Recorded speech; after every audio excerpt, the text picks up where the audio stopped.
উনি হলো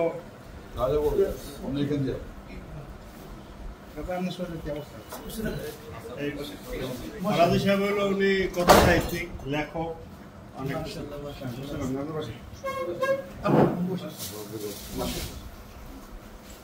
একটা সমস্যা হয়েছে। এই লড়াচড়া করলে মারে বলে মনে হয় আড়েও না, মাংস না, নার্ভের মধ্যে কোমরে। ডাক্তাররা কি বলে? ডাক্তাররা তো আমি 2.5 বছর থেকে বলতেছে আরো ভালো হয়ে যাবে কালকে। আমি মানুষের কাছে মিথ্যা কথা বলতে হবে। এলাকার লোকদের বলি যে আগামী মাস আসবো, পরবর্তী মাস দিন। আজকে 2.5 বছর এই অবস্থা ধরে, কয়েক লক্ষ না হলে কয়েক হাজার মিস কল আছে মোবাইলে। আমি হাত কাঁপে ধরতে পারি না, রিসিভ করতে পারি না, করতেও পারি না। তারপরে ব্যালেন্স থাকে না, উঠলে তাহলে পড়ে যাই। কালকে পড়ে যাচ্ছিলাম এখানে, একটা খবর কাগজ দিতেছিলাম, ওখানে পড়ে গেছে। আল্লাহ রহমতে 15-20 বার পড়ছি, একবারও মাথা ফাটে নেই, মারাও দেয়নি। হাড্ডি ভাঙে না, মাথা ভালো না। আমরা তো কইছি না আল্লাহ যেন আমাকে শেখ হাসিনা পতন না দেখে না মৃত্যু দেয়। আমার ডাকান্দা বন্দার আবদার কি সে রক্ষা করবে? ইসলাম ধর্মে যারা বিশ্বাস করে যার মৃত্যু যেখানে সেখানে যাবে। তো আমাদের মতো মারবে না। আজরাইলে বলে দিছে কথা, তার দাম কবজ করে রাখেন। আমি বলেন, আমি বলছি যে হাসিনার বিদায় না হওয়া পর্যন্ত আল্লাহ তুমি আমার ওই নামের হত্যা করতে একটা গল্প আছে। ওর মার নাম ছিল নিকোষা। ওর বয়স ছিল বোধ 92 বছর মহিলা। তো ওই খনিরা গেছে ভিতরে, মহিলা ভিতরে যাচ্ছে, ওই তোর ছেলেরে খুন করতে আসছি, বাম করতে আসছি, তুই পালাস কোথায়? পালাই না রে, তোদের শেষটা আমি দেখে দিতে চাই। আমি পালাই না, তোদের শেষটা দেখে দিতে চাই। আল্লাহ তো এটা কবুল করছে, এখন কি হবে? আমি তো কোনো অবদান রাখতে পারছি না। অবদান রাখতে পারতেছেন না মানে আপনাদের অবদানের কারণেই তো এসব ঘটতেছে।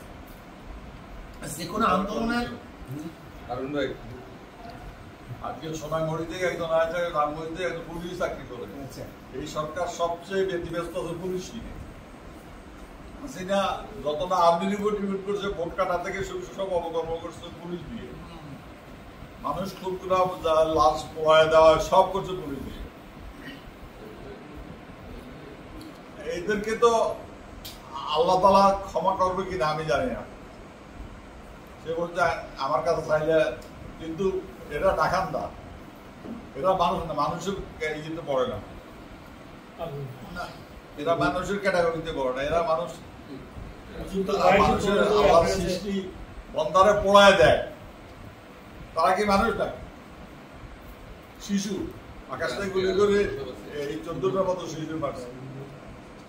একটা গুলিবিদ্ধ লাশ, লাশের মধ্যে গুলি চলে, 200 গন্ধ হয়ে গেছে, 100 গন্ধ হয়ে গেছে। হুজুর তো আপনারে আজকে কয়েকদিন বন্ধই আসার চেষ্টা করতেছে আপনারা দেখতে। তুমি গান তো সবাইকে পারলা, গান আছে। দিব স্যার। আপনি কি জানছেন আমি অসুস্থ? তাহলে আমি তো কয়েকদিন পর চেষ্টা করতেছি। না, আমি তো কাউকে বলিনি, আমার কর্মীরা তো দেশবাসী জানে। আরে এই তো আমার দেশি মানুষ।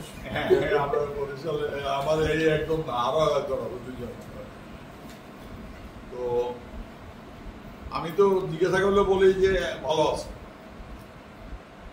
সত্য মিথ্যা আমি জানি না, আল্লাহ জানে। আমি বলছি ভালো আছে। না, আমি একদিক তো ভালো আছি, বরং স্বামী দেবে অসুস্থ অবস্থা যদি ভালো, নিজে ভালো আছে এটা বলে, এটা খুব ভালো। এটা সুস্থ থাকার একটা বিশাল করতে পারি না।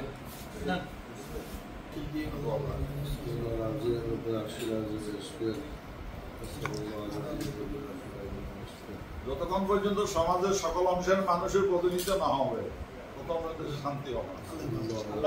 আর আজকে বলছি 18 বছরের উপরে পুরুষ মহিলা সবাইকে সামরিক ট্রেনিং, ইন্ডিয়ার হাত থেকে বাঁচতে আর কোনো বিকল্প নেই। আপনি বসেন। আপনি বসেন, আপনি বসেন।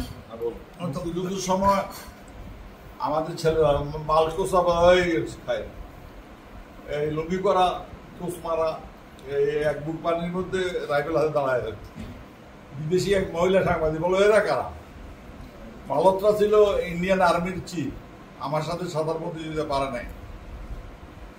তো বলতেছে এরা মুক্তিযোদ্ধা। মুক্তি বলে যে তোমাদের খচ্চর বাহিনী দেখছি, শ্যাম্পেন বাহিনী দেখছি, কেউ হারাতে পারবে না এই জাতিকে। যে জাতি কান্নার পরে হাসতে জানে, ওই জাতির পৃথিবীর কেউ হারাতে পারবে না ইনশাআল্লাহ। দোয়া আছে, আপনি বসেন, আপনি বসেন, আপনি বসেন, আপনি বসেন, আপনি বসেন।